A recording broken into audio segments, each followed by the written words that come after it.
அங்க பாத்தியா எவ்வளவு ஃபிகருங்கன்னு? எவ்வளோ ஃபிகர் இருந்து நமக்கு என்ன பிரயோஜனம்? நம்ம நிலைமை இப்படி இருக்கே.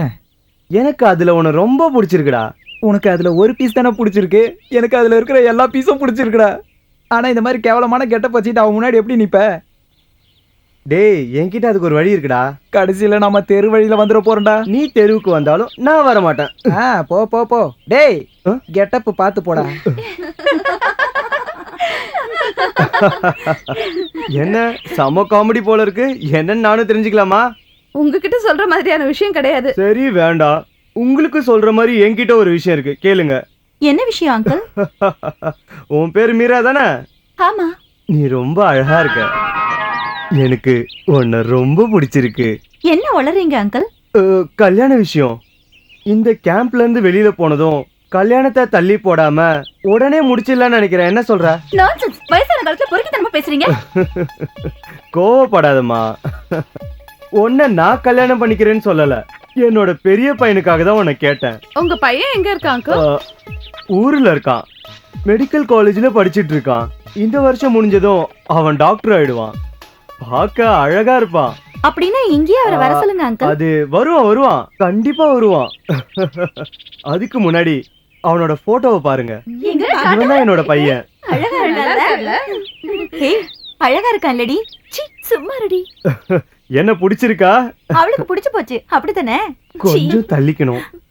எனக்கு என் மருமகளோட கொஞ்சம் தனியா பேச வேண்டியது இருக்கு. போயிட்டு வா. வேண்டாண்டி. ஓ வருங்கள மாமனார் தானே, போயிட்டு வா. வாமா, சொல்றது கேளு வா. ஒன்ன மாதிரி ஒரு பொண்ணு எனக்கு பொண்டாட்டியே கிடைச்சா, இல்ல மருமகளா கிடைச்சா நான் ரொம்ப சந்தோஷப்படுவேன். உங்க வீட்டுக்கு மருமகளா வரதுக்கு நான் தான் கொடுத்து வச்சிருக்கணும். அடி கழுத, உனக்கு இவ்வளவு சாமர்த்தியமா? ஓடு. ஹலோ மிஸ்டர் டேனியல், எப்படி இருக்கா என்னோட வருங்கால மருமக? பாக்குறதுக்கு ரொம்ப நல்லா இருக்கால? நாங்க ரொம்ப பாசமா இருக்கோம்ல. உனக்கு ராஜ யோகடா. எனக்கு கண்ணீராசிடா. வாமா, நான் என் பையனோட ஹிஸ்டரி உனக்கு சொல்றேன். Mister Daniel. என்ன? வாங்க டேனியல். ஆமா, கல்யாணம் பண்றதுன்னா நம்ம சுந்தரேசா மாதிரி பண்ணணும். 1 இல்ல 2 இல்ல 3 கல்யாணம் பண்ணிருக்கான். இந்த 3 பேரை மட்டும்தான் நீங்க பாத்தீங்க. கலபந்தரால எனக்கு எண்ணி பார்க்க முடியாத அளவுக்கு நிறைய பொண்டாட்டிங்க இருக்காங்க. உலகம் பூரா எனக்கு நிறைய பொண்டாட்டிங்க இருக்காங்க. இதுங்களை எல்லாம் எப்படி மேய்க்கிறீங்க? உலகத்துல இருக்கிற எல்லா நாட்டு ஆளுங்களும் ஆடு வளர்க்கறதுக்காக எங்களுக்கு லட்சக்கணக்கில் பணம் அனுப்புறாங்கல்ல, அந்த மாதிரி பணம் அனுப்புற இழுச்ச வாங்கி இருக்கிற வரைக்கும் இந்த சுந்தரேசன் எதுக்கே கஷ்டப்படும்? எங்களை மாதிரி ஆளுங்க எல்லாம் எல்லாருக்கும் தெரிஞ்சு திருடுறோம், ஆனா நீங்க தெரியாம கொள்ளையடிக்கிறீங்க. என்னது திருடிட்டாங்களா? யாரு திருடினா? எதை திருடினாங்க?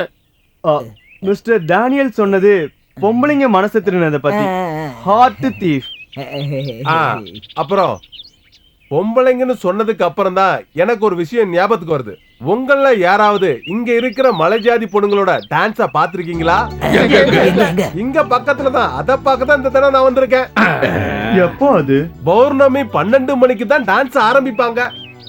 நாம இங்க இருந்து போறதுக்குள்ள பௌர்ணமி வருது. ஆனா அன்னைக்கு ராத்திரி யாருக்கும் தெரியாம நம்ம எல்லாரும் அங்க போகணும். ஆனா வாட்ச்மேன் வெளியில இருப்பானே.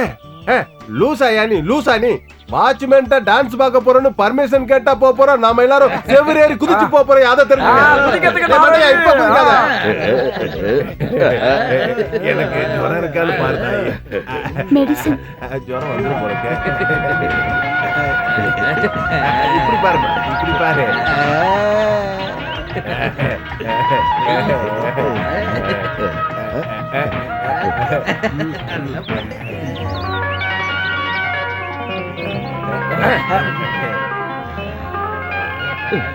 கடவுளே, இந்த கேப் 1 வருஷத்துக்கு நீடிச்சதுன்னா மைக்கேல் ஜாக்சன் மாதிரி அடிச்சு தூள் பண்ணிடுவேன்.